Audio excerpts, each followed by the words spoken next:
Hello, YouTube. I hope everyone is doing well today. I never have any idea what to say in the start of these videos. I ought to be telling you all to like, comment, and subscribe, and all that good stuff, I guess. So do all that. Today, I have a video that has nothing to do with welding, so I might need to change the channel name, I suppose.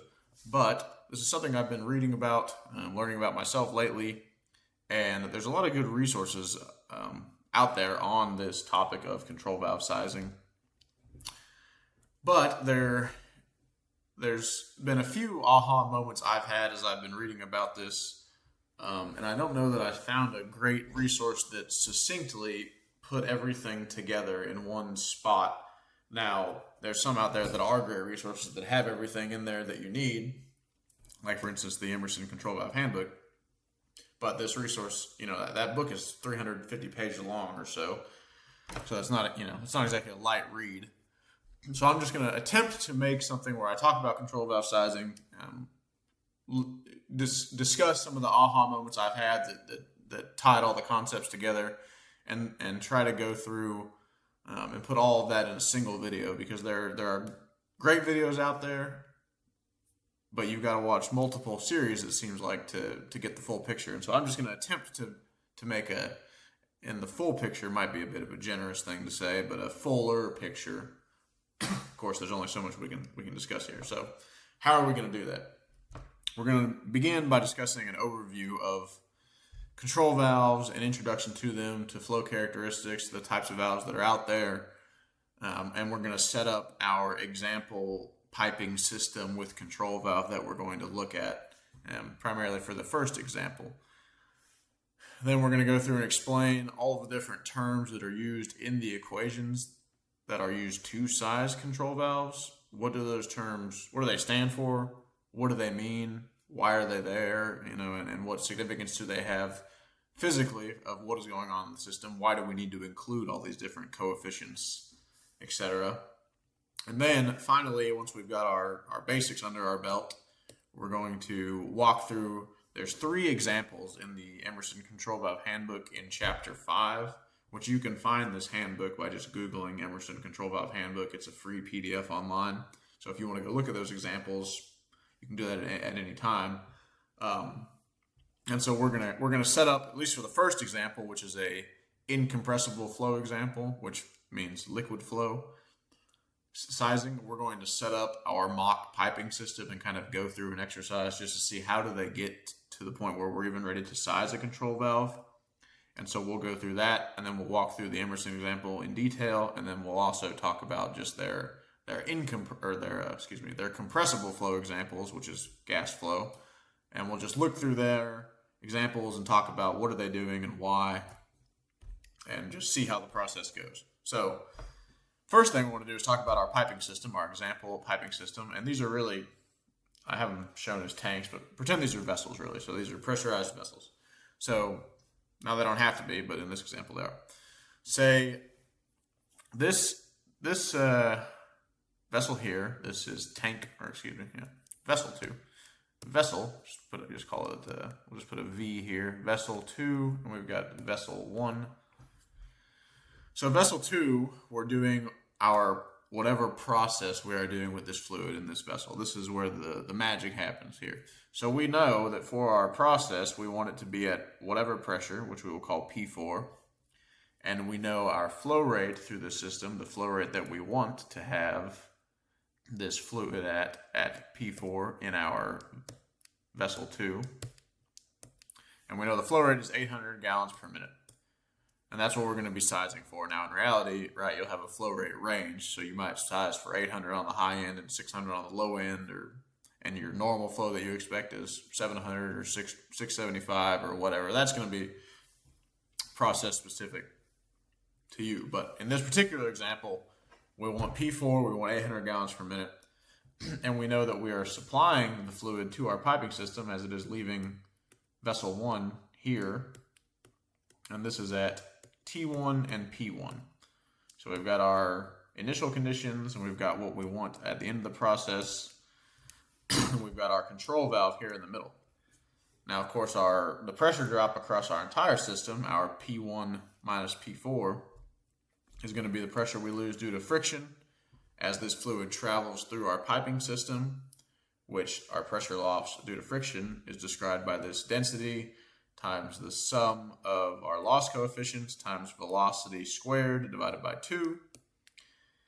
And we get our loss coefficients by whatever fittings we have. We can look up the loss coefficients for those fittings in various tables, and we have a loss coefficient for our piping, which we will get from, we can either use this Fanning friction factor equation or this Darcy friction factor equation. We'll be using the Darcy friction factor, which we will get from the Moody diagram, and from our pipe relative roughness, which these are just some examples here. You know, riveted pipe, crucial. We all got to know about the riveted pipe, right? Maybe not these days, unless we have a time machine or something.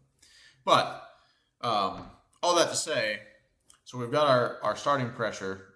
We're going to go through this piping system until we get to our valve inlet, and we're going to have some pressure losses here, or maybe some pressure gains, except for we're going to be ignoring this elevation term. So this is rho GH, right, which is the pressure contribution of if you just have a column of liquid, how much pressure does it exert at the bottom of the column? Which in our system, if we were not ignoring this, of course we have a column here, which is going to be helping us push into the valve, and then we would have another liquid column here to get into this V2, which we would have to overcome, and that would be a pressure loss on the outlet of the valve. But we're going to ignore both of those to make life easy, and we're not dealing with any elevation changes in this problem. So really imagine this problem is vessel, straight run of piping, valve, straight run of piping, vessel. And you might ask, why did you draw it like that? That is an excellent question. I don't know. But anyway, so we've got our pressure losses from P1 to the entrance of our valve. So that'll give us our valve inlet pressure, P2. And we know we can calculate from our flow rate and our fluid properties our pressure drop as we pass through this piping system to vessel 2, and we know what pressure we want to have here. So we have P4, and we have these pressure losses as we flow through this pipe, and we can use both of those to tell us what pressure we'll have at the outlet of the valve, P3. Or I should say what pressure we need to have at the outlet of the valve in order to travel through all this pipe and then have P4 when we reach our vessel where we're going to do whatever process we're doing. So that's our scenario. That's what we're going to go through. We'll talk more about the Moody diagram and all that good stuff later, but let's develop some concepts first. So valve characteristics system curves. Here's the number one term in these control valves. If you're familiar with these at all, you've heard this before, CV. What is that? Well, that is a flow characteristic of the valve, and it is proportional to Q, which is volumetric flow rate. It's a Q in a lot of these equations. It's also represented as this V dot, which is, of course, V dot is related to our flow velocity. V dot is velocity times area, and therefore it follows that velocity is V dot divided by area, V dot or Q, either one. Same thing, divided by the area. So CV is our flow characteristic of the valve, and this has units of, not of the letter 5, or the number 5. It has units of GPM per square root delta P. So if we have a CV of 50, you can think of it as, here's your volumetric flow rate equal to your CV times square root of the pressure drop you have across your valve. And it's not a direct relationship like this, because again, it is proportional to, not directly equal to, as we'll see. There's quite a few coefficients in different terms in these equations, but roughly this is what it is. So you could think of it as roughly, if you have a pressure drop across your valve that you have available to take of 1 psi, then your flow rate will be 50 gallons per minute, right? 50 times the square root of 1. If you have a pressure drop you can take that is 4 psi, you'll have 50 times the square root of 4, which is, of course, 2, and so you'll have 100 gallons per minute. You might see where this is going if you have 50 times a pressure drop available of 16 psi. Well, now you got a flow rate of 50 times 4, which is 200, because the square root of 16 is, of course, 4. And on and on. So CV is describing the flow capacity of your valve. And there are two types of flow characteristics. There's the inherent flow characteristic, right? Inherent flow versus the installed flow characteristic. And what that means, an inherent flow characteristic is the flow characteristic of the valve if it is not connected to a piping system, if it's set up on say a bench, bolted down, and just hooked up to a test rig and tested right there. So this chart here is a chart of inherent flow characteristics for different valve types. Quick opening, which we can see reaches here's CV percentage and valve opening percent on the x-axis. So we can see the quick opening valve, surprise, opens quickly, reaches a very high CV value with low percent travel, and then tapers off somewhat. A linear valve has a linear relationship between CV and percent opening. And an equal percentage valve has this exponential increase, whereas we reach these higher percent openings, we rapidly increase our CV. So these are inherent flow characteristics. Now, when these valves are installed in actual piping systems, you have to consider how the piping system will affect that, because if you have a particularly, right, if this is your tank 1, the letter D, if this is your tank 1 and you're going to flow and you're going to do all this stuff and you got a heat exchanger here and it's doing all this stuff too, and then you hit your control valve and then you keep flowing on and you do whatever. Right, this is a lot of piping. There's exchangers in the piping system. This is going to take a big pressure drop as flow moves through these pipes. But if you have like our initial system where you just come down and you got a valve and the valve is drawn not very well, and then you come up here and you do that, and now you're in another vessel, and this is tame piping, probably not a huge pressure drop in this system. So the complex system is going to skew your valve behavior more than the very simple system. If you have a very small pressure drop, then your flow, right, this relationship here is going to be, you can just select a linear valve, no big deal. So let's develop that concept a little bit more. So first, we'll just see just to clarify how these relationships are made, the inherent flow characteristics. If we have CV and percent open here, say we're 10% open, and we're going to add 10 more percent to plus 10. We're going to add 10 more percent open all the time until we get up to 100% open. Say our CV at 10% was 7.5, and we're going to do another 7.5 plus 7.5 with each 10% opening. So for every 10% more that our valve opens, we're adding another 7.5% to our CV.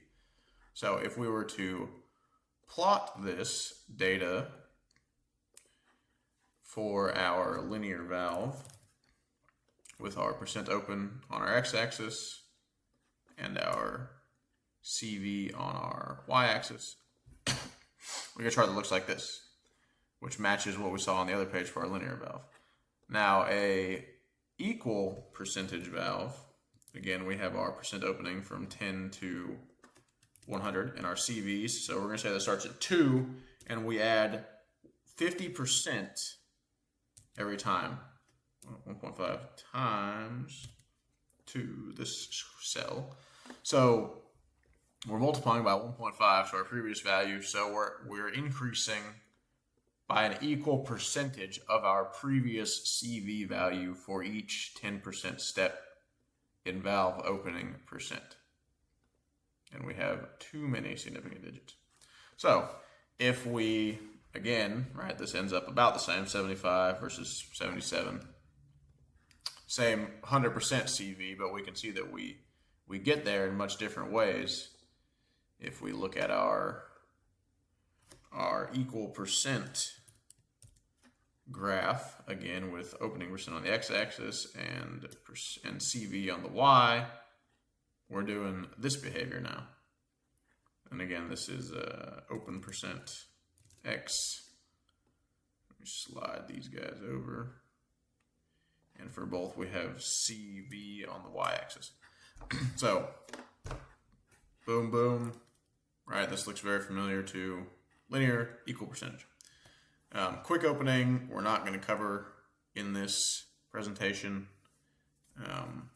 These are good for dump applications, is what I have seen them used for mostly.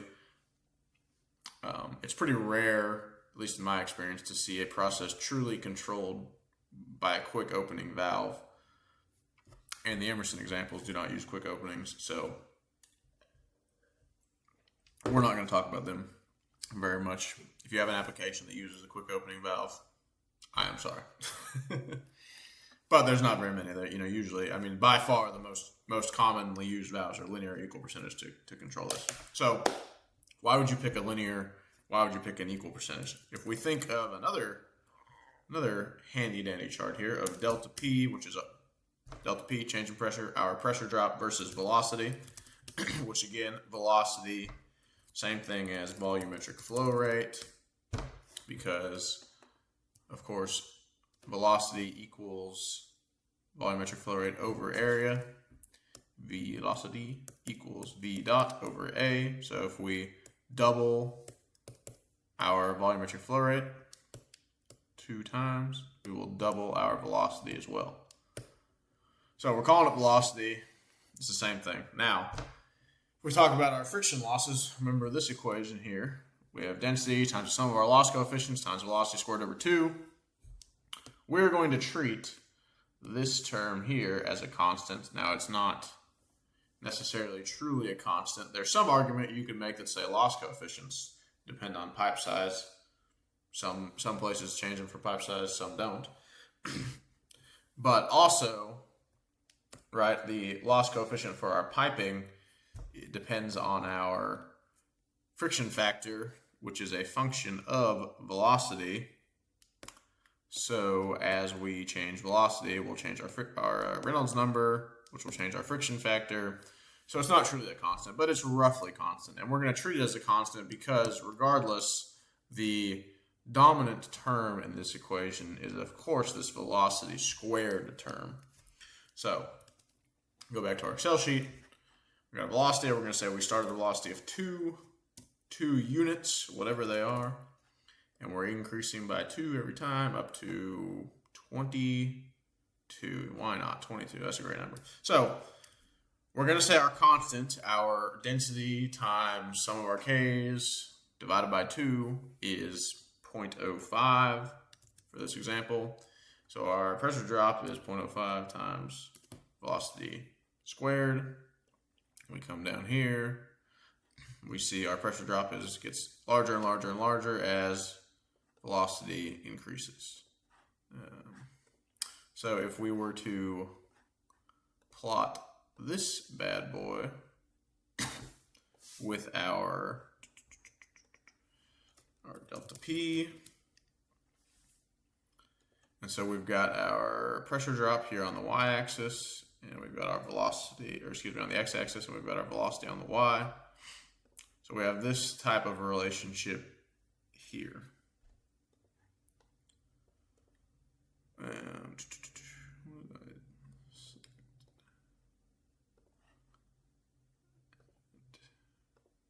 Yeah, x value. So x was delta P. So this is delta P. I was confused because I guess I could have just looked at my data, but they're very similar numbers, so it was hard to just tell quickly. So delta P and velocity. So we can see here that as velocity increases, the change in our pressure drop gets exponentially larger, more and more and more. So here a velocity difference between 6 and 8 is a relatively small change in pressure drop. We've got 1.8 at 6 and 3.2 here. So, what is that, 1.6, 1.4? But obviously the same change of velocity here. We're changing from a velocity of 18 and a pressure drop of 16.2 to 20, velocity of 20, and a pressure drop of 20 also. So much larger change. And as this increased and continued to get worse and worse, right? Also, if our coefficient was, this is going to blow it up entirely, but well, let me just do 0.25. Why not? That's a nice number. Boom, 0.25. Woo-wee. Now we got a 21 psi change. So if you have a system with high pressure drop, that can get out of hand quickly. So what do we do to combat this? Well, this scenario where we have a system of high pressure drop and we have a broad flow rate, we can use an equal percentage valve, because the equal percentage valve, as the valve gets open, more and more open, we have higher flow rates, but the valve gets increasingly easier to allow flow through. At the same time, we're taking a larger pressure drop across our system at these higher flow rates. And so when we combine the equal percentage valve with a high pressure drop system, we've got our equal percentage here, and we have a system with a high pressure drop doing this, and we can get, it won't be exactly linear, but we can get a roughly linear response here, which is what we're aiming for. We want the installed characteristic of the valve to be as close to linear as we can get, because that's easier to think about. Our brains work much better in a linear fashion, and it's easier to control something when the response is a linear response. So if you have a system with a low pressure drop, right, if our coefficient here instead of 0.5 was 0.05, even though we still see this same exponential type relationship, the absolute values are very low. It's only 2 psi at our maximum flow rate. So if you have a system with low pressure drop, then you don't necessarily need to worry about the installed characteristic as much, and you can just select a linear valve, and maybe your system shifts you to something like that, or at the high end. But the point is that the system having a low pressure drop means it will not affect your valve behavior very much, versus when you have a high pressure drop system, you need to consider much more. How is that going to shift? How is that going to affect my inherent characteristic of my valve? And I want to try to get something that's as close to linear as I can. Another note about valve selection, and you can't always size for this, right? You're going to have a range of flows in your system. So again, in our example, maybe we're 600 to 800 gallons per minute. This is our flow range. And so we're trying to select a valve that will have good behavior at 600 and 800 gallons per minute. So we're considering both of these scenarios. And we want a valve, as we'll see later, where our CV, typically you don't want to be on the lower or the higher end of your CV. So rule of thumb is maybe 20 to 80% of the CV values. That's where you want to operate in. Maybe more 20 to 70, it depends. But generally you want to avoid these extremes on either side. And so you will have your kind of your minimum, your maximum, or maybe your normal flow scenario, like you're 700. So you say I'm going to design for 700 times 1.3, and I'm going to design for 700 times 0.7, and that's going to be my envelope of flow, whatever coefficients you use. You also, if you can, consider non-normal, way out of the bounds of normalcy flow scenarios, such as at startup. Maybe you have extremely low flow at startup, and you won't always be able to size your valve, or not necessarily size, I suppose, but to select a valve that can handle these startup conditions well. Sometimes it's just you've got to make a smart choice, the best choice you can, to live with the consequences. But it's worth noting, right? Don't only think about your normal operating scenarios. Think about the whole life of the system, and just try to make as best of a choice across the whole life of the system as you can.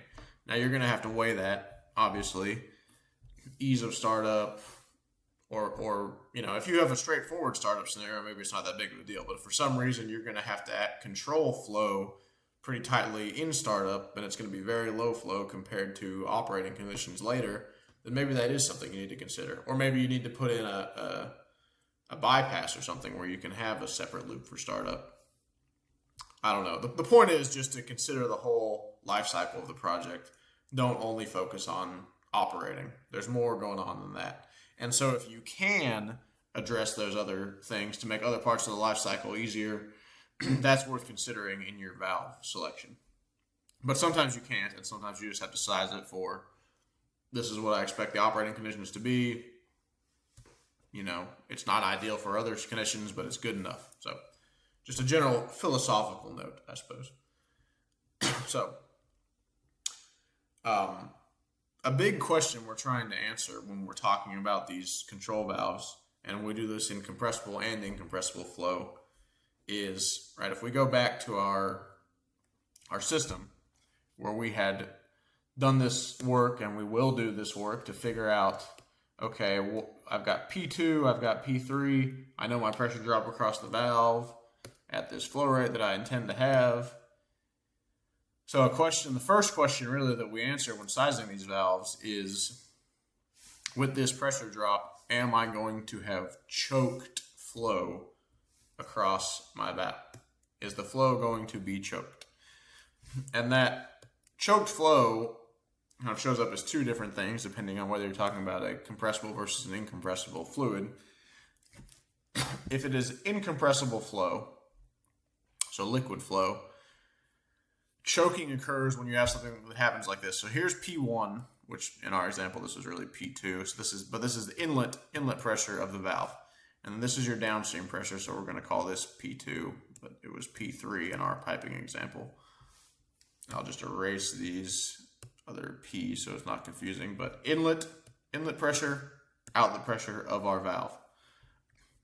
So as this fluid flows through the valve, it is going to hit a point where the pressure locally, internally, is actually lower than the outlet pressure.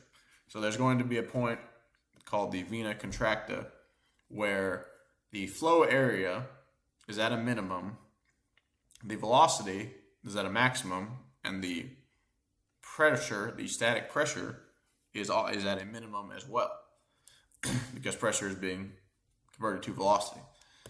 And this vena contracta happens typically the smallest point in the valve, the most restricted point in the valve, the vena contracta will actually just be slightly downstream of that.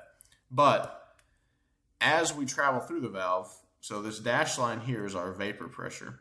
So as we're traveling through the valve, we're experiencing a pressure loss, and we're going to go down and we're going to have a trough at the vena contracta at a low point, and then we recover a little bit of our pressure, and then we finally stabilize at our outlet pressure, which is we're calling P2 on this graph. Now, if this trough occurs below, where we dip to a pressure that is below our vapor pressure, bubbles will start to form in the liquid. And then if we return to above the vapor pressure, those bubbles will collapse and we'll have cavitation. If we lose pressure, we go down into our trough, we recover a little bit, but we stay below the vapor pressure on our outlet, then we'll have flashing, which is where gas will form, but it will not collapse. Both cavitation and flashing are quite damaging to valves, and so most of the time we want to avoid these. So the question we're asking is, am I choking the flow? If yes, then I'm causing cavitation or flashing, and really I need to just select a different valve, and that's for incompressible flow. So often,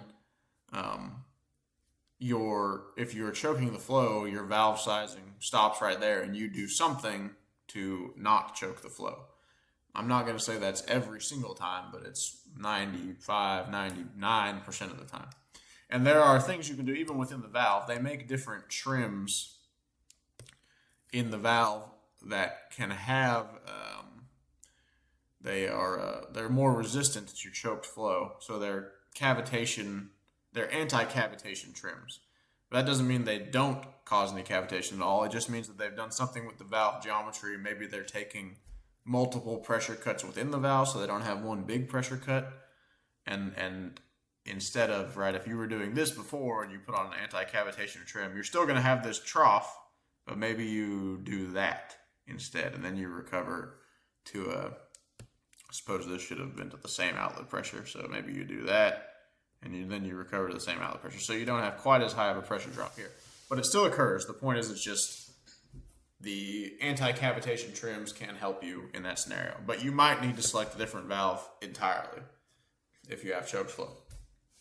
And so what describes choked flow, there's a pressure drop that will be, this pressure drop is in a particular valve, it's valve dependent, that will cause choked flow. And it's described by this equation here, which we will talk about later.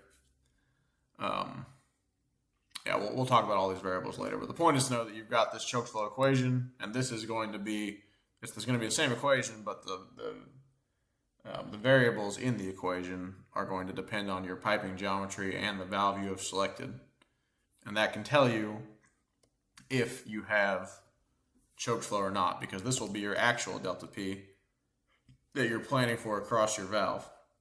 And so if this delta P here, actual, is greater than delta P choked, you're taking a larger pressure drop than the maximum you can have. Of course, you're going to have choked flow. Now, choked flow in compressible flow, so this is gas flow, is not as damaging. What happens here is you reach a point where you reach sonic velocity, so you'll be flowing at Mach 1 or more, but you'll be sonic velocity when you start to have choked flow in compressible flow. And so this means that your flow rate here will be steadily increasing, but as you begin to choke flow, you reach this horizontal asymptote, right, which is just essentially a dashed line that you'll never hit. And you go this way, and you cannot have you cannot achieve a higher velocity through that valve by increasing downstream pressure. So by increasing your pressure drop via further reducing downstream pressure. Now you can increase upstream pressure and push more flow through the valve, but you cannot increase flow rate by increasing downstream pressure. And that's because if you're flowing through a pipe, if here is your gas moving this way, the speed at which pressure changes propagate through this gas. So if your gas is flowing this way to the right and you have a downstream pressure here and you drop this pressure, so those pressure waves will propagate back up the pipe and pressure will lower throughout your whole flow. However, the pressure waves propagate through the fluid at the speed of sound in that fluid. And so if you're flowing downstream at the speed of sound or faster, these pressure waves won't make it upstream. And so you won't see this effect upstream. And that is why you cannot increase flow by further reducing downstream pressure after flow is choked. Now, choked flow in compressible flow is not as big of a deal as choked flow in incompressible flow. It can be noisy. It can cause erosion. So you might choose to avoid it anyway, but you might not. It's not a game over scenario as choked flow and incompressible flow often is. And so you can tell if flow is choked in compressible flow by comparing X, which is your pressure drop ratio, your delta P over your initial P, P1 minus P2 over P1. You can compare that to X choked, which is the pressure drop ratio to cause choked flow. And this is a function of a correction factor times this XTP, which XTP we'll talk more about later, but this is essentially a characteristic of the valve you have chosen and your piping system arrangement. A note about these choked flow, the lower your XT value is, the easier it is to have choked flow. So if you have an XT, which XT is XT, X sub T is the valve characteristic that it will be in the manufacturer's brochure or sizing program. XTP is that same valve characteristic that has been modified for your actual piping system, but XTP is a function of XT. So if you have a low XT, so you have an XT of 0.1. Okay, well that's P1 minus P2. So to get an XT of 0.1, you'd have a P1 of 100, or I should say to match this XT, minus 90, divided by 100. So you've got 10 over 100. So that means 0.1 would be your final, your X in this scenario. And so this means that if you have a pressure drop, right, 100 minus 90 of 10 or greater in this particular scenario, you would have choked flow. Now, if you have a high XT, if this was 0.9 in this same scenario and your inlet pressure is 100, you could have a pressure drop of 90 psi, 100 minus 10, and that would equal 0.9. So then you'd be able to have a delta P here of 90 before you start to have choked flow. And again, we'll discuss that more as we go through the examples later. So compressible flow versus incompressible flow. This is a topic that seems, thought that would pop up on the other page. I'm opening this for the example later because we'll need it, but to be continued.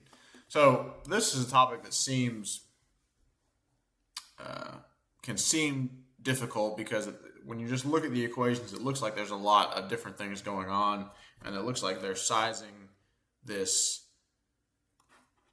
incompressible versus compressible flow in much different ways, but really they're not. It's about the same process. So in both of these scenarios, we begin our sizing, right? Once we have found our pressure drop across the valve that we are sizing for, and we know our flow rate, we guess a valve size. Now, typically, right, when we say guess, it's an educated guess, and so usually 1 to 2 pipe sizes below your pipe size is.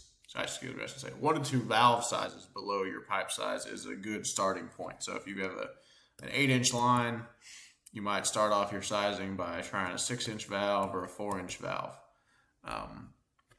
It depends how much flow. If you know I've got an 8-inch line, but I'm really not flowing that much fluid through it, it's 8 inches for some other reason, or the velocity is relatively low, then you can try, you might try a 4-inch valve. You might try dropping 2 pipe sizes. But if the velocity is relatively high and this is 8 inches because it really needs to be 8 inches, then you probably want to start off trying just 1 pipe size below. But you start off by picking a valve. In both scenarios, you guess at a valve. You say, I want this valve with an equal percentage trim or with linear trim, and I'm going to give it a shot. And so when you select a valve, you can then get CV values for the different percent openings from the manufacturer's catalog for both of these valves, compressible and incompressible sizing scenarios. And for the incompressible sizing scenario, you can get this FL, which is the liquid pressure recovery factor. And this is a valve characteristic that essentially tells you how that, we talked about that vena contracta behavior. This quantifies how that valve behaves to help you determine whether or not you're going to have choked flow. In compressible flow, instead of having this FL, you have this X of T, which is, again, a valve characteristic, and it is the pressure drop ratio to cause choked flow through that particular valve. So these FL and XT are values provided by the manufacturer that have that describe the behavior that goes on within their valves. So they've obtained these by testing, and obviously probably some CFD and calculations, but they've been verified with testing. So once you guess your initial valve sizing, this is an iterative process. So you got to take a shot at it initially to get some values. You go through some equations, and we'll look at these later, and there's a lot of different coefficients, and you calculate a lot of different correction factors and different things. But ultimately, in both scenarios, what you're trying to get to is my flow choked?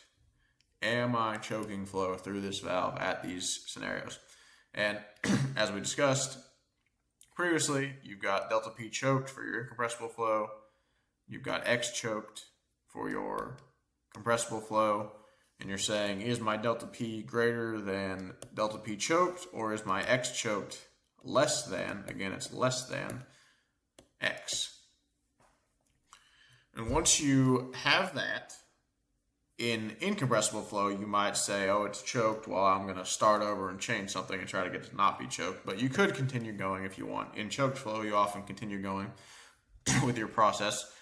So once you have this delta P, this choked or not choked, will tell you what your sizing pressure drop will be. So you'll know your pressure drop for sizing, and then you can now calculate a CV. And you compare this CV that you calculate to the CV that you had initially, and then you perform another iterative calculation using the new CV that you just calculated. And you go through this until you get convergence between the calculated CVs that you're getting, which are really still based on your initial guess, and the previous calculated CV becomes your new input. You go through it again, you calculate a new one, and when these converge and the values start to be very close together, then you say, okay, I'm done. This is the sizing I'm going to use. And a note, in incompressible flow, you pretty much just have valve sizing to change for the most part. This FL doesn't really change much with how how open the valve is, which is referred to as the valve travel, but the percent opening of the valve, the travel of the valve. The FL is not really affected by that. In some valves, it's not affected at all. In some valves, it's affected a very small amount. So you're really iterating with CV only in this scenario. However, with compressible flow, your XT, your pressure drop ratio factor to cause choked flow, this does change quite a bit with valve opening percent, with valve travel. And so in your iterative process for compressible flow, you're iterating with both XT and CV as values that you are changing in your inputs. So both of your inputs are changing here. Versus an incompressible flow, your FL will change if you change valve size for sure, but it's mostly you're changing CV. And a final note, these are the equations down here for all the different ways you can calculate CV. There's numerous equations for the compressible flow depending on what your conditions are given in. So if you have mass flow and density, you use this equation. If you have mass flow and compressibility, you use this equation. Standard volumetric flow and compressibility, you use this equation. So these are all spelled out in the Emerson book, and you just need to pick the one that corresponds to what values you're working with. Now you could find your values, you could do conversions and stuff, but there's already equations developed for a lot of the different ways the information can be presented to you, and so make sure you're using the appropriate equation with the appropriate, these n's here are all coefficients. And so make sure you have the right coefficient for your given and your units also. So, a lot of variables, right? Here we go, boom. A lot of variables in these equations, and there's more equations that we're not showing, like all these equations here. So what is going on? What do all these things mean? Okay, so here is all of the variables listed in the Emerson control valve handbook. So we're going to explain a few of them that aren't as obvious what they mean. I'm not going to explain that D means nominal valve size. I think we all got that. But I'm going to explain what is a valve style modifier, dimensionless. So, hop right into it. Valve style modifier, FD. This is a characteristic that is general to valve type. So, plug, valves, globe, butterfly have these XDs, and you can, or these FDs, and you can use the FD to estimate the XT, which is your pressure drop ratio factor, which is normally the XT is given to you by the vendor in their brochure or in their sizing program, in their catalog. And so we don't really use these FDs much. They're not in these equations. If you have XT and you can just get XT directly from the vendor, it's better than making an estimate of XT using these FD values. But if you don't have that for some reason, then there's a range of FDs that are typically associated with different valve styles, and you can get a good estimate on XT from these FDs. But we won't be using that in any of our equations. So moving on to the liquid critical pressure ratio factor, F sub F. This characterizes a liquid's tendency to flash, so that leads to cavitation, or as you might have guessed, flashing. The higher this factor is, the less prone a liquid is to flashing. And the equation for it is given over here is 0.96, a constant, minus 0.28 times the square root of vapor pressure over the critical pressure of the liquid. And this, at least the vapor pressure part, made sense to me intuitively. If a higher liquid critical pressure ratio factor means it's less prone to flashing, then I would expect a higher vapor pressure would be more prone to flashing and therefore have a lower FF, right? Because if we look at our choked flow, here's vapor pressure. So if I push this line up, then I would think, okay, well, it'll be a lot easier to flash. And it makes sense. We've got vapor pressure in the numerator of this square root term, and we're subtracting all of this, right? So if my vapor pressure pushes up, which means that on my chart here, my dashed line is pushing up, so now I'm here, so it's easier to be choked, and I'm subtracting a larger number now, which means that this is going to be lower when my vapor pressure is higher, which means that I am more prone to flashing. So that all made sense. But you've got this critical pressure term in here, and why is that in there? So this term, what it's doing is it's accounting for the compressibility of the fluid. Higher critical pressures generally mean a less compressible fluid, and so this is almost a correction factor. I mean, it's not. It's really this tendency to flash is characterized by a ratio between what your vapor pressure is and what your critical pressure is. But that's why that extra term is in there. So we move to F sub gamma, the ratio specific heat factor. This is a correction factor that is applied to the compressible flow sizing equations, because the equations are arrived for ideal gas behavior, and this corrects for non-ideal gas behavior, and it's given by this equation here. This particular factor in the Emerson book, in the method that's used in the Emerson book, has a linear relationship for them, and this works in their equations. This relationship is not linear, really, and so if you use a different sizing method, you might see this F sub gamma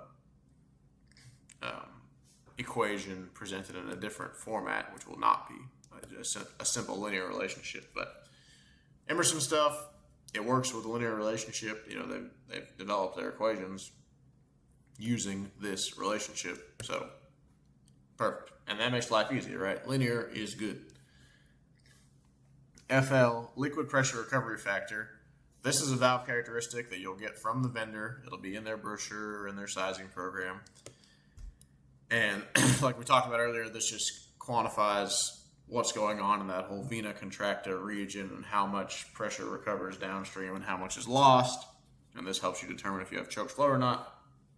FP, this is a correction factor that accounts for flow disturbances caused by fittings, etc., directly upstream or downstream of the valve. So we have, right, when we have a fitting, if we got a pipe and we have an elbow, or we have a pipe and we have a reducer, these have, any type of fitting has a loss coefficient. Remember where earlier we talked about our sums of the K's? This is a loss coefficient. So these fittings have loss coefficients associated with them because we're changing flow in some way. So we're adding more resistance to our flow path. However, if you have, so if you're coming this way and you have a fitting and you're changing the direction of your flow, right? So you're making it go around this corner. This is going to disturb the flow profile of your pipe. And so it takes a while of this fluid traveling for the profile, golly, this is harder than I thought, for the profile to, close enough, to return to uniform. So it might be why did that go? You're down here and eventually you get to the point where your flow is, again, evenly distributed throughout the pipe. But if you have a disturbance in your flow, an elbow or a reducer or something, immediately going into a valve, and then you're leaving and you have more disturbances immediately downstream of the valve, then that fluid flow is not going to be uniform and recovered. And so you need to have a factor that accounts for that effect on the behavior inside the valve, because we've got weird behaviors going on inside the valve. They're determining whether or not flow is choked. And so if you've got non-uniform flow into your valve, you need to correct for that somehow, which we do with this equation here. FLP, this is the FL, the valve characteristic, which was our liquid pressure recovery factor that we get from the vendor, from their brochure. This FLP is just the FL corrected using this FP value. So this is our FL corrected for our upstream and downstream fittings. X of T, this is again a valve characteristic similar to FL. You get this from the vendor, and this is the pressure drop ratio factor to cause choked flow. So low X of T's, as we discussed earlier, are more prone to choking, and we do not have an equation for X of T. We have XTP, but no XT because that is a value that we get directed from the vendor. XTP is X of T corrected for immediate upstream and downstream fittings. So this is just like FLP, but for compressible flow. And here is our XTP equation here. X choked, pressure drop ratio at which choked flow begins. So our X choked we get from having a correction factor for our non-ideal flow, this F sub gamma, multiplied by our XTP, which is our XT, our valve characteristic, corrected for our piping arrangement. And if we have a uniform piping arrangement with no changes in pipe diameter and no fittings that direct to the upstream and downstream of the valve, then our XTP is just XT. There's no correction needed, which would make FP have a value of 1 in that scenario. And finally, we have this Y. This is the expansion factor, and this accounts for gas expansion as, again, this is a compressible flow scenario. As pressure is reduced across the valve, the gas will expand, and so we correct for that expansion density difference with this Y, which is 1 minus X sizing over 3 times X choked. Also, as gas expands across the valve, the pressure of that gas is going to drop, and what that does is a whole different discussion, so we're not going to go into it now. If you're in the hydrocarbon industry, hydrates is the number one thing we're thinking there. But types of pipe freezing, etc. Just another thing to think about is I'm going to lose temperature across these control valves as I take a pressure cut. And if you take a big pressure cut, you're going to lose a lot of temperature. Okay, so now that we have all of that out of the way, let's look at some of these Emerson examples. So we have, my mouse would turn on. I would pull up their first example. And we're gonna talk about the example a little bit, and then we're going to pop back into the PowerPoint to set up the example more. But here is what they have for us. So again, this is the Emerson Control Valve Handbook, which you can just Google that and you'll find it. And we're on page 114 in chapter 5, and we're liquid sizing sample problem. So I'll just read this to you. Assume an installation that at initial plant startup will not be operating at maximum design capability. The lines are sized for the ultimate system capacity, but there is a desire to install a control valve now, which is sized only for currently anticipated requirements. The line size is 8 inches, and a class 300 globe valve with an equal percentage cage has been specified. So 8 inches line size, class 300 equal percentage globe valve is what we're using. Standard concentric reducers will be used to install the valve into the line to determine the appropriate valve size. So, and then down here we've got some different flow conditions. So we've got our flow rate, 800 gallons per minute. We've got pressure 1, which they are not including the whole system. So this is just the pressure entering the valve.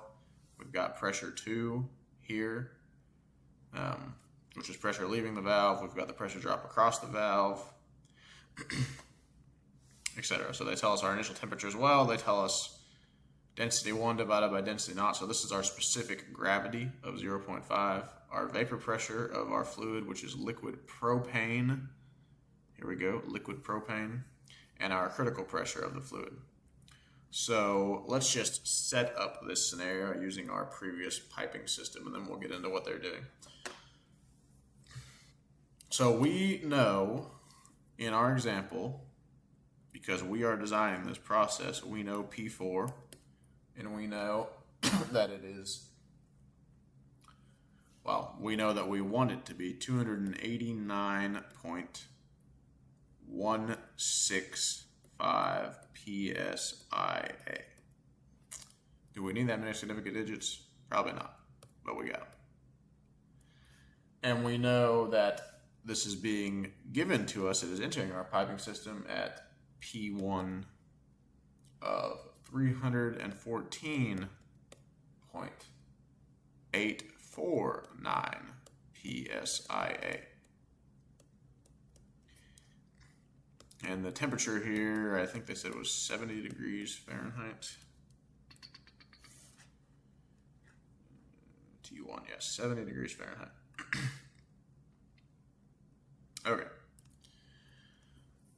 And they gave us, now in their example, they've already told us what the pressure before upstream and downstream of the valve, which in our example, this is going to be P2 and P3, and they're calling it P1 and P2, obviously. But in this example, we're going to say we don't know that yet. We just know our initial pressure, we know our piping, which this is going to be this piping section here. Let me move P2 and P3 down here. So this piping section here, we're going to say is 35 feet. And we've got one short radius 90 degree elbow. So one elbow right there. And it's a short radius elbow is 90 degrees. This piping section here, we're going to say the total length of our pipe is 100 feet. 100 feet of pipe. And we've got 4 short radius 90 degree elbows in this piping section. And we know that we have a flow rate Q equal to 800 gallons per minute. We have a pipe size of 8-inch pipe, and we're going to say it's schedule 40, which is an ID of 7.981 inches. So we have our gallons per minute, and we can convert this to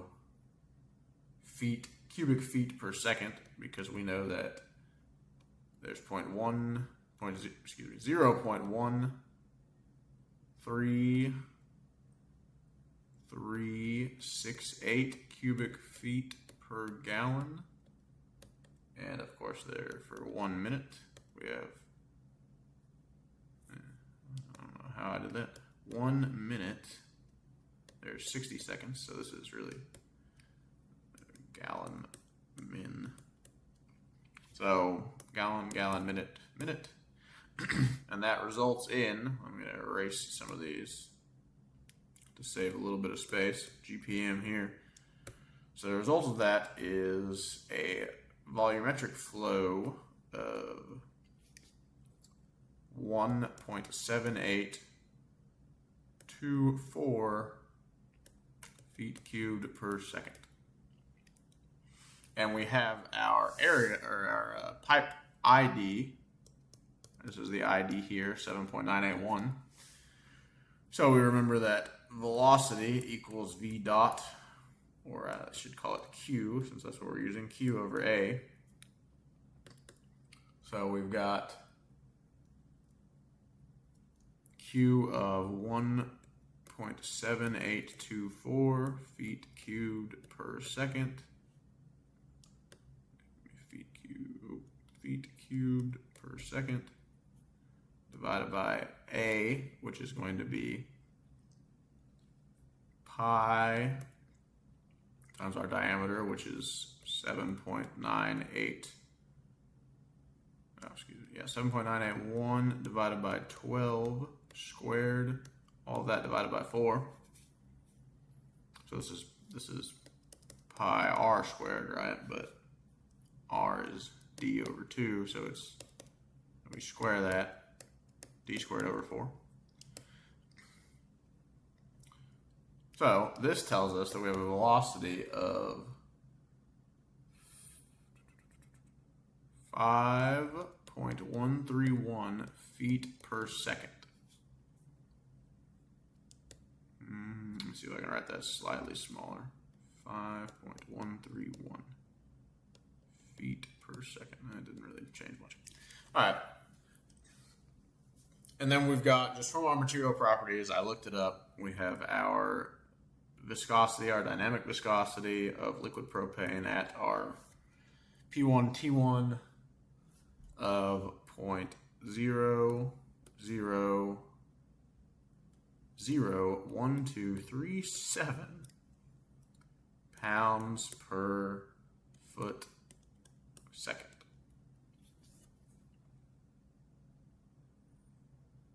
Okay, so we need to find, right, we're neglecting changes due to height. We have our P1 and our T1, so we need to figure out what is going to be the pressure drop as we travel through this pipe and enter the inlet of our valve, so that we know our valve inlet pressure. So to do that, we need to figure out the friction losses in this piping. We've got velocity, so we need our K pipe, we need sum of K for our fittings. Well, you can look it up for an 8-inch Schedule 40 welded 90-degree elbow, short radius. We have a K of 0.9, and we've got one of them. So the sum of the K's is just going to be 1 times 0.9, 0.9. So now we need our K for our pipe, which means we need to get a friction factor. And we're going to use Darcy friction factor here. We know the length and we know the diameter. So we need to find our Reynolds number, and we need our relative roughness, which we can, of course, look up. So to get our Reynolds number, we have this equation here, density times velocity times diameter over our viscosity. So we have a Reynolds number equals, and we know that our specific gravity, excuse me, I should have wrote this. They told us earlier our specific gravity is equal to 0.5. So that means our density is 32.2.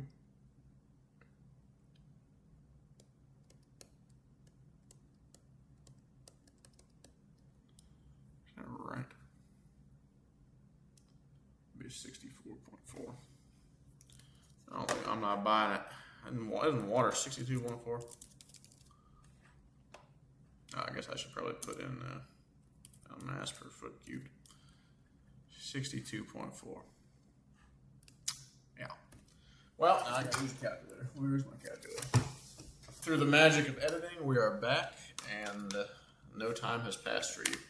And I have a calculator because I wrote down the wrong density when I was doing this in my notes. So this is why it's important to double check your calculations too. So really what we got is 31.2, not 32.2. 62.4 divided by 2 is 31.2 pounds mass per cubic foot. So our Reynolds number is really 31.2. This is pound mass per foot cubed times 5.131 feet per second. Feet per second, 131, times our pipe diameter, which is 7.981. 7.981 divided by 12. 7.981 divided by 12, which is 0.6665. 0.6651 actually feet. We got a million unnecessary significant figures. We might as well continue doing that. Again, that is from our 7.981 inch ID divided by 12. That's equal to 0.6651. Those are horrendous sixes. 6651 feet. So that's where that's the diameter of our pipe in feet. Let me divide this by our viscosity, which is 0.000123 pounds per foot second. And the Reynolds number is dimensionless, so we pound mass. We should be canceling these all out. So we got pound mass, second here, and a second here. Foot gets rid of our cubed. Foot here in the denominator of the denominator, so it is a numerator, so this cancels. So that goes away. We are dimensionless, which is great. And this tells us our Reynolds number is I guess I should calculate it because my notes are going to be wrong. Well, it's going to be close enough, but what the heck, might as well. Got to practice using this calculator anyway. Yeah, I guess technically I changed a very small amount. 8.61 times 10 to the 5th. That is our Reynolds number. So, our relative roughness, E over D. Again, E is, this is steel pipe, so you can look up E in charts. The E roughness that I'm going to use is 0.0018 inches. And that will depend on the quality and the condition of your pipe, 0.0018. So we've got roughness E over D of 0.0018 divided by our ID here of 7.981 inches.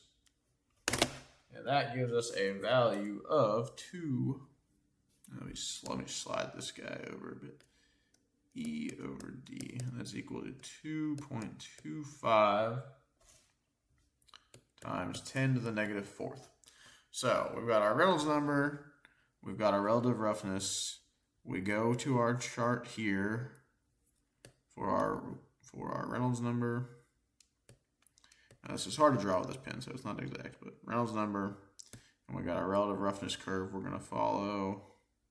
And our friction factor is here, and we're going to say the friction factor is 0.015. Now, it's really maybe slightly higher than that, but it's going to make my life easy. So from our chart here, we have FD equals 0.015.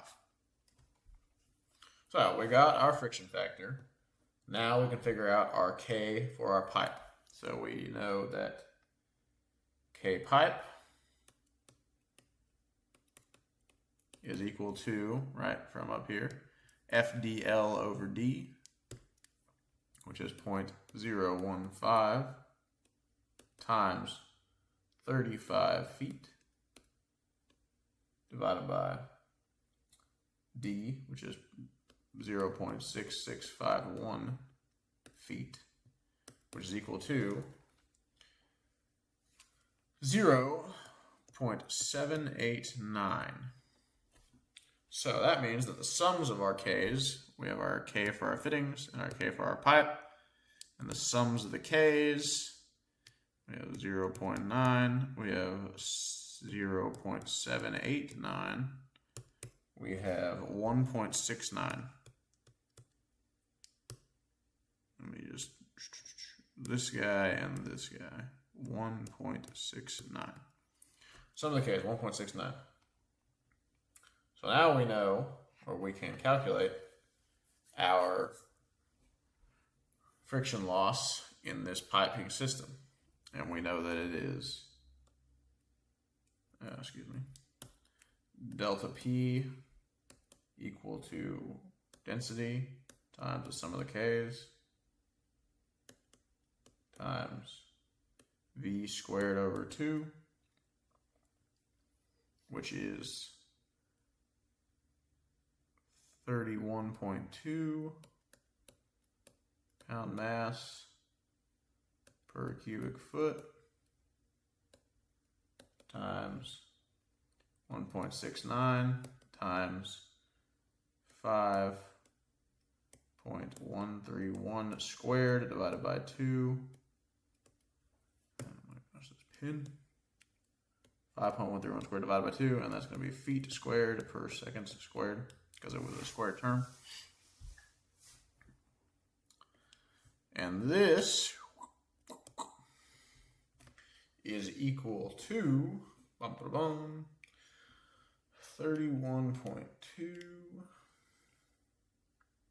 times 1.69 times 5.131 squared divided by 2, 694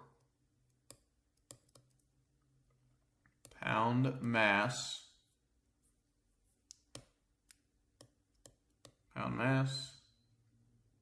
per feet times seconds squared. So we got feet squared goes away. This just becomes feet. So pound mass per foot second squared. So we got to get this guy from pound mass to pounds force. And we know that 1 pound force per second squared is 32.174 pound mass foot. So second squared, pound mass goes away, So this will be divided by 32.174, 21.57 pounds of force per foot squared. And then we go from foot squared to PSI, which is inches squared, and there's 144 inches squared and a foot squared. Feet go away. 21.57 divided by 144 is 0.14, well, really 0.15, I guess, but we'll call it 0.149 PSI. So that tells us we're starting here at P1 at 314.849 PSI. 314.849. 314.849. And we're losing 0.149 PSI. All right, so we're P1 was over here. 314.849.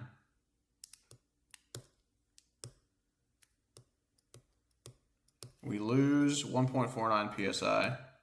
0.149.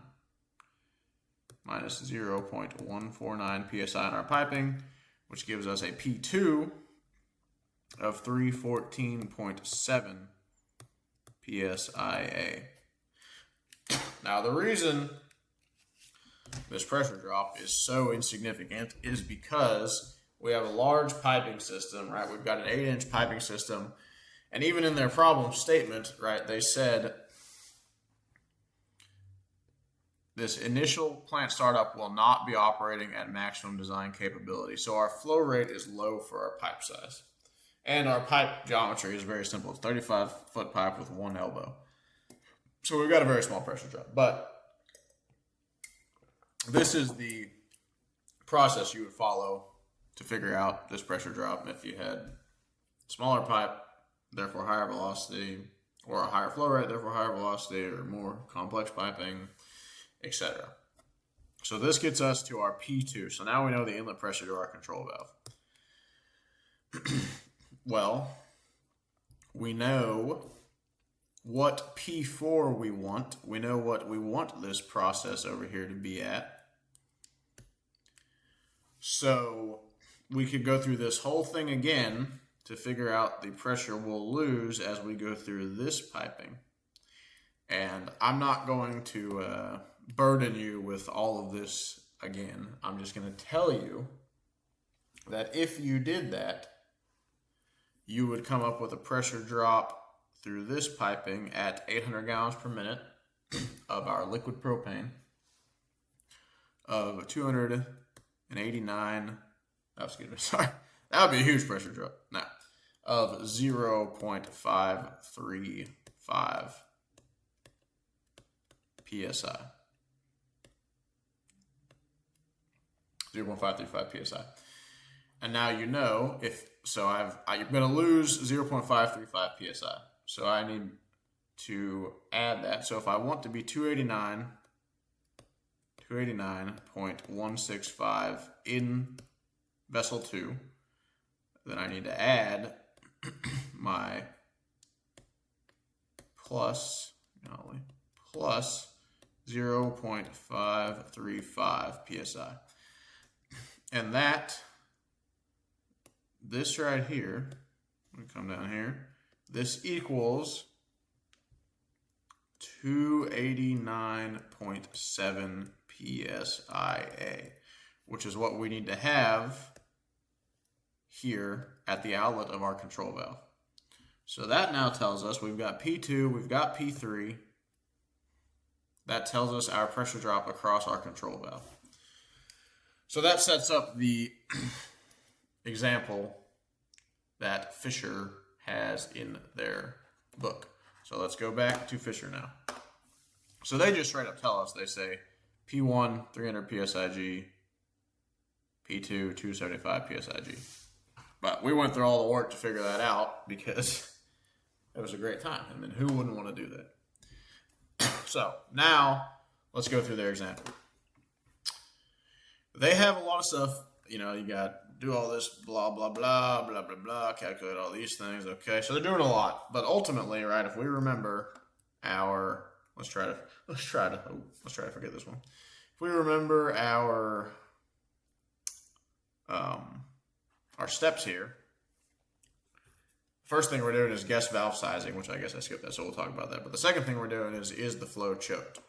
So the first thing they did actually is they picked a class, well, they had their class already, but globe valve equal percentage trim. They assumed a valve size of 3 inches, and this valve has 100% open CV of 129 with a FL of 0.89. So it's liquid pressure recovery factor 0.89. So where did they get that? Well, you might think, if you scroll down in this book, and this had me confused for a little bit, although it's not super confusing, I suppose, but I'm a little slow. They have representative sizing coefficients. These are approximate values of what you would get for these valves. So you have a 3-inch valve here, equal percentage cage, or trim, excuse me, which cage is part of the trim. But CV of 136 and an FL of 0.82. So that does not match what we have in the example of 181 or 121 and 0.89. So the way they got this comes from their brochure. So you can download their specification manager, the Fisher Spec Manager program. And once you have it, you can open it up and you do new project. And then, who cares? Project 1, that's perfect. Then you can do new tag. So now you're working on a valve. Once you have this new tag, this tag in here, you can go to, you don't have to fill out all this nonsense. It's not nonsense, but if you're at, another note, I suppose, if you're actually sizing these valves professionally, these programs do all this stuff for you. It's great. We're just talking about what the program does in the backside. So I apologize to the spec manager for saying this is nonsense. This is not nonsense. This is good stuff. But we're going to skip right over it. And we come down here, and they said it's an ES. Well, actually, they don't say it here. If you scroll down in this problem, they say it here, that it's a Fisher ES globe valve that they're using. When they go up to 4 inches, they say that. So it's a Fisher ES globe valve with equal percentage trim. So we come down here, ES, equal percent, clickety click, and we open it up here, and this will tell us our valve characteristics. Now, right now, it's only got CV. We're doing liquid sizing, so we want FL as well. So now it tells us for a 3-inch ES globe valve with equal percentage trim, our 100% open is 121 CV, and an FL, the liquid pressure recovery factor, of 0.89. So that's where they got these values from. So going back to our steps, we have now guessed a valve. Oh, I'm guessing how to operate PowerPoint too. We've guessed a valve, so we've got CV and we've got FL. So now our next step is we want to determine is flow choked through our valve. So they do all this stuff to get to their final equation of delta P choked. And they say, I'm going to compare this to my actual delta P. Is it choked or not? So to get delta P choked, we need FL, we need FP, we have P1, we need to calculate our FF, correction factor, or excuse me, our how prone we are to flashing, and we need our vapor pressure, which we have.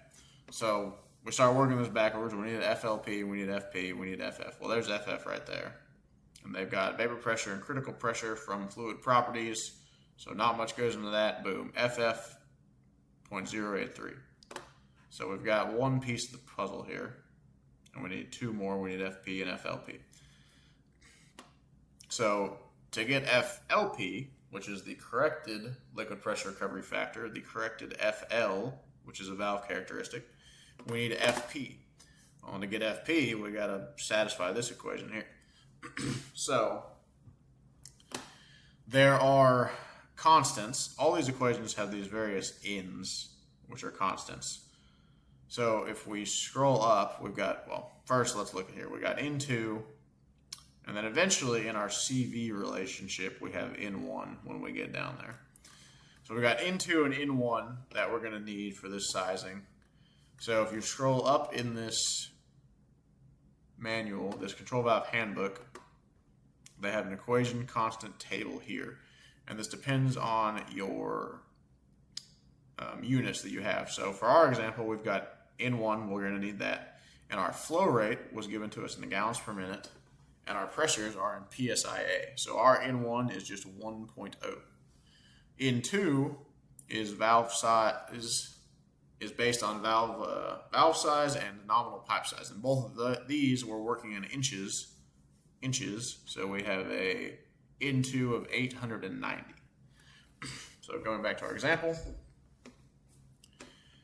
we now need to calculate, this is sums of the K's, which is still sums of loss coefficients, but it is different than what we did in our previous example. Well, actually, I should say it's not different. If you have well-defined loss coefficients, you can use those here. In this particular instance, we have reducers upstream and downstream. So again, if we were to scroll up in this book, I scrolled too far.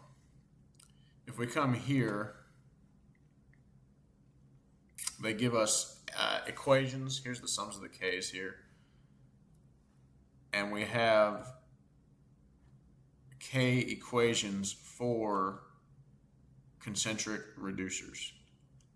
So we've got K1 and K2, which are just loss coefficients.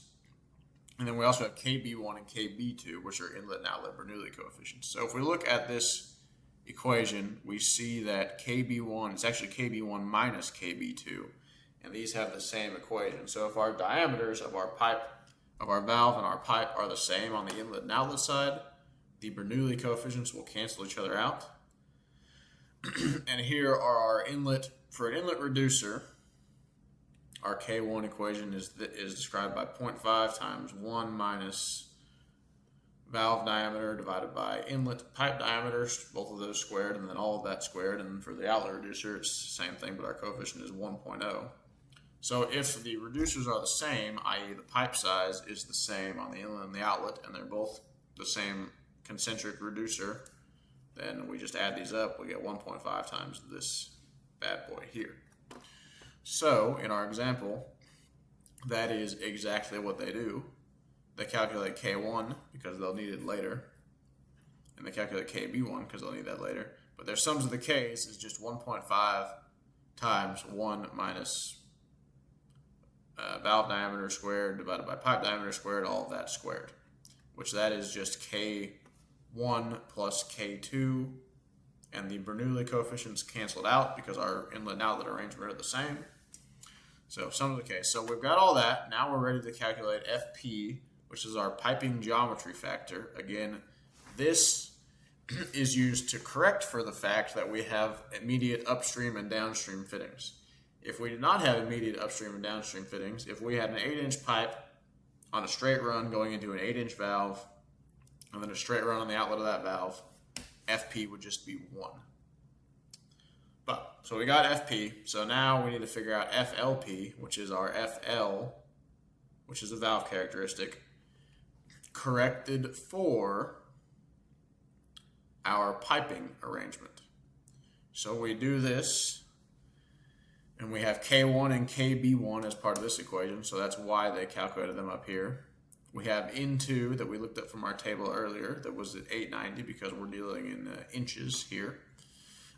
And we have a CV in this equation, which we have guessed a CV, or really we have guessed a valve size, which has given us a CV of 121. And FL, again, our valve characteristics. So we plug all this in, and we solve for FLP, and we get 0.81. And again, this was our 3-inch valve. So diameter valve 3, CV from our valve was 121. Boom. And we got our liquid critical pressure ratio factor we calculated earlier, 0.83. So now we have everything to figure out is flow choked or not. And we go through this and we say, okay, flow would have to be 171 psi to have choked flow through this valve. Our pressure drop through the valve is only 25 psi, so it is not choked, and our pressure drop that we'll use for sizing is going to be this 25 psi unchoked pressure drop. If this pressure drop was larger than the choked flow pressure drop, we can't have that. We're just going to flash more gas instead of increasing pressure more, or really the flashing gas will make up for that. So our sizing would go on with delta P choked instead. But in reality, if this was greater than delta P choked, we would probably start over and change our selection or change something to avoid having choked flow, because we do not want that in incompressible flow, because we're going to have cavitation or flashing. But anyway, now that we've gone through all that, we have our pressure drop for our sizing scenario. So we can now calculate a CV and compare it to our initial guessed CV. So we calculate a CV, and we come up with a calculated CV of 125.7. Well, if we remember our valve, right, our CV at 100% open was 121. So this valve is not going to work for us. So we go to the next valve size up because we don't have anything else to play with because FL is the same at all these opening percentages. So we say, all right, we're going to try a 4-inch valve. So we're going to jump to a 4-inch same valve. And that means we're starting the process over with a new guest CV and FL. So we come down to our spec manager, 4-inch Fisher ES valve with equal percentage trim, 100% open, CV is 203, and an FL is 0.89. We start the process over with our new FL and CV, which we have here, 203 and 0.91. We go through our calculations again for the things that have changed. So we need to do our sums of the Ks again because our valve size is now 4 instead of 3. And of course, because that has changed, we need to recalculate our FP, and we guessed a new CV, and we have a new valve size. So we calculate our FP, and now we have a new CV that we can calculate. And we get 121.7, which again is quite far away from our 203 value that we started with. So we can now, we go through the process again and we calculate a new FP based on our new CV that we just sized, which was 121.7. We go through again, calculate a new FP. We calculate a new CV, and now we get 116.6. So we started at 121.7. We got 116.6. So we're getting closer. And it depends how exact you need to be with your process. You could keep doing these until you get complete convergence. You could set up an Excel sheet to do it quickly and do lots and lots of calculations, or you can use their spec manager program and they'll do it for you. But eventually you reach convergence. And so in this example, we're going to stop here. We're going to say 116 is close enough to 121. We're going to say this valve is going to work for us, and our CV is going to be somewhere around 116 to 121.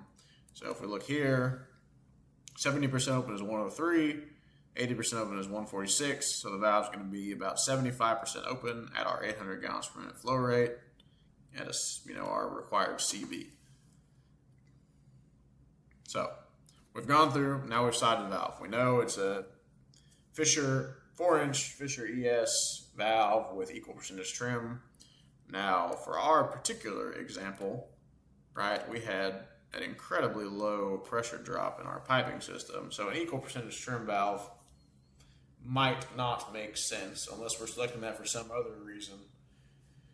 But really, if you knew your pressure drop was going to be so low and you had no other reason outside of normal operating conditions to consider a equal percentage valve, then we probably should have gone with a linear valve here in this scenario that we have mocked up. But